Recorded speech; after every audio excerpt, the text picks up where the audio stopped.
Mix by Maithili music present by Albela music. अभी आप देख सकते हैं ये भी न्यूज के द्वारा कांग्रेस जो है 3 सीटों से पीछे चल रहा है और हमारे बीजेपी सरकार जो है पूरे बहुमत के साथ 4 सीटों से आगे है। नरेंद्र मोदी जिंदाबाद जिंदाबाद जिंदाबाद, बीजेपी जिंदाबाद जिंदाबाद जिंदाबाद।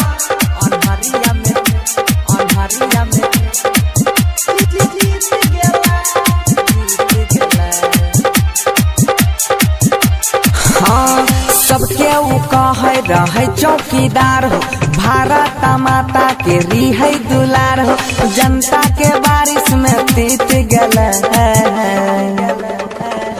भैया हो फिर मोदी अन्हरिया में जीत गल भैया हो फिर मोदी अन्हरिया में जीत गला।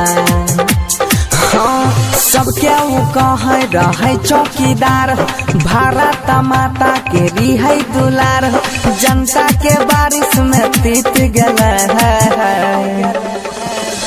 भैया हो फिर मोदी अन्हरिया में जीत गला भैया हो फिर मोदी अन्हरिया में जीत गला। अभी आप देख सकते हैं ये भी न्यूज के द्वारा कांग्रेस जो है 3 सीटों से पीछे चल रहा है और हमारे बीजेपी सरकार जो है पूरे बहुमत के साथ 4 सीटों से आगे है। नरेंद्र मोदी जिंदाबाद जिंदाबाद जिंदाबाद, बीजेपी जिंदाबाद जिंदाबाद जिंदाबाद, बीजेपी जिंदाबाद। लड्डू पूरे देश में बढ़ रहा है भाई, आप भी जाइए किसी दुकान से लड्डू लीजिए और बीजेपी के नाम से पर्चा कटाइए, हर दम खाइए। खुशियाँ हजार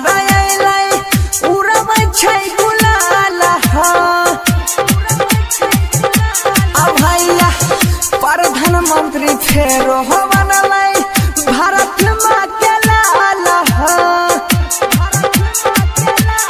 भैया खुशियाँ हजार उड़बै छै गुलाल प्रधानमंत्री फेरो बनलै भारत माँ के लाल पिछला बढ़िया साल से बीत गया है अब भैया हो फिर मोदी अन्हरिया में जीत गया अब भैया हो फिर मोदी अन्हरिया में जीत गया।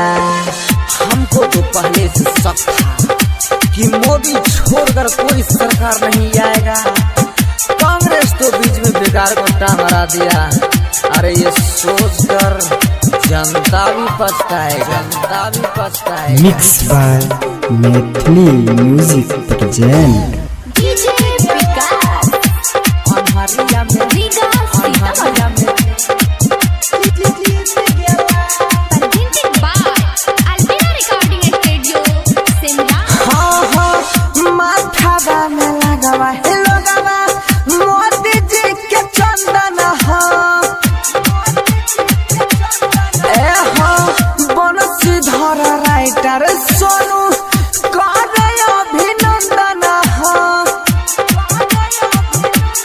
भैया माथा में लगवा हे लगवा मोदी जी के चंदन हो बनसीधर राइटर सोनू करे अभिनंदन हो। कांग्रेस के नाम सब मिट गया है